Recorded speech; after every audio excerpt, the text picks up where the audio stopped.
ప్రస్తుతం మనం రంగారెడ్డి జిల్లా అబ్దుల్లాపూర్ మెట్ మండలం బాటసింగారం గ్రామానికి అతి సమీపంలో ఉన్నటువంటి శ్రీ ప్రత్యంగర గోశాల వద్ద అయితే ఉన్నాం.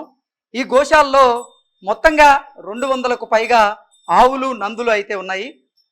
సుబ్రహ్మణ్య స్వామి గారు ఈ గోశాలను నిర్వహిస్తూ ఉన్నారు. ఈ గోశాలలో వివిధ జాతులకు సంబంధించినటువంటి ఆవులు అయితే ఇక్కడ ఈ గోశాలలో ఉండడం ప్రత్యేకం.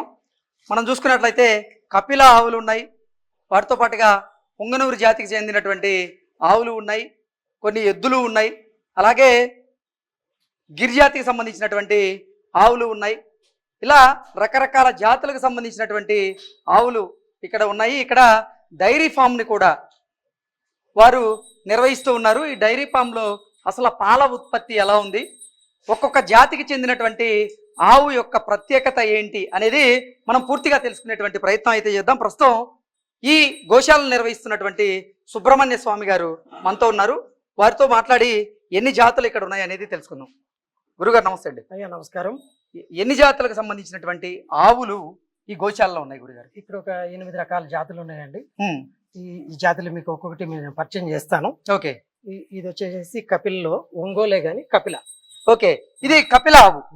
ఓకే, దీని ప్రత్యేకత ఏంటి గురుగారు? కపిల ఆవుకున్న ప్రత్యేకత ఏంటి? ఈ కపిల ఆవుకున్నది మొత్తం కూడా కంటి దగ్గర నుంచి కొమ్ముల దగ్గర నుంచి గిట్ల వరకు కూడా ఆ రంగు అనేది తోక కూడా తెలుపు ఉంటది. ఎరుపు రంగులో ఉంటది. ఓకే. ఆ ఎరుపు రంగులు తోక, ముఖము, కళ్ళు అన్ని కూడా చర్మంతో సహా ఈ కలర్ అనేది వేరే ఉంటుంది. ఓకే.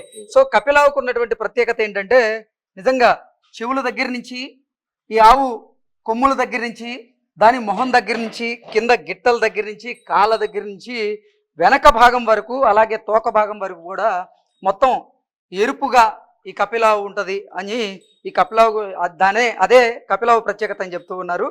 అలాగే గురుగారు అసలు ఇది పాల ఉత్పత్తి విషయానికి వస్తే ఈ కపిలావు రోజుకి పూటకి ఎన్ని లీటర్ల పాలు ఉత్పత్తి చేస్తుంది? పాలు అంత దిగుబడి ఏమి ఉండదు కానీ ఒక 2 నుంచి 3 వరకు ఉంటది మనకి. ఈ కపిల రంగు దొరకటమే కష్టం. ఏదో 1 లక్షలో ఒక ఆవు పుడుతుంది. సో అంటే లక్షలో కపిలావు ఒకటి పుట్టడం అనేది గగనం అంటారు. నలుపు తర్వాత ఎరుపు ఉంటాయి కానీ ఈ కలర్ లో దొరకటం అనేది చాలా అరుదు. ఓకే. ఇట్లా అంటే కపిల ఆవుల్లో అంటే ఏ రంగు ఆవుకి ఎక్కువగా డిమాండ్ ఉంటుంది మార్కెట్ లో? ఈ రంగుకే ఎక్కువ డిమాండ్ ఉంటది, దొరకదు. దీని మార్కెట్ ధర ఎంత వరకు ఉండే అవకాశం ఉంది గురుగారు? ఒక 5 నుంచి 6 లక్షల వరకు ఉంటది. ఒక్క ఆవు వచ్చేసి ఒక 5 నుంచి 6 లక్షల వరకు ఉంటుంది. అసలు దొరికేదే కష్టం. నువ్వు లక్షల దాకా డబ్బుల తర్వాత ఓకే దొరకటమే కష్టం. ఈ రూపురేఖలు దొరకవు. ఓకే. అంటే చూడచక్కని రూపం అంటారా? వాతావరణం ఏ విధంగా మారుతా ఉంటే శరీరం మారిపోతుంటది. చూసారా ఈ కలరు? ఓకే. అంటే వాతావరణాన్ని బట్టి కూడా ఈ కపిలావుకు సంబంధించినటువంటి శారీరక రంగు అయితే మారే అవకాశం ఉంది. ఈ చెవుల దగ్గర ఎన్ని చూసారా? ఆ నీడ, ఆ చెవులు చూపియండి, ఆ సారలు చూసారా? రక్త సారలు అట్లా ఉంటుంది అన్నమాట. అది ఈ వర్ణము మొత్తంగా కపిలావు ధర వచ్చేసి మార్కెట్ లో 5 నుంచి 6 లక్షల వరకు పలుకుతుందని చెప్తూ ఉన్నారు. ఇక పాల ఉత్పత్తి విషయానికి వస్తే ఒక పూటకి 3 నుంచి 4 లీటర్ల పాల ఉత్పత్తి అయితే దీని నుంచి ఉందని చెప్తూ ఉన్నారు. కానీ కపిలావుల్లో చాలా రంగులు ఉంటాయని, నలుపు రంగు, అలాగే నీలి మేఘ రంగు, ఇలా కొన్ని రంగులు ఉంటాయి కానీ ఎరుపు రంగుకు ఎక్కువ డిమాండ్ ఉంటుంది అంటూ కూడా సుబ్రహ్మణ్య స్వామి గారు చెప్తూ ఉన్నారు.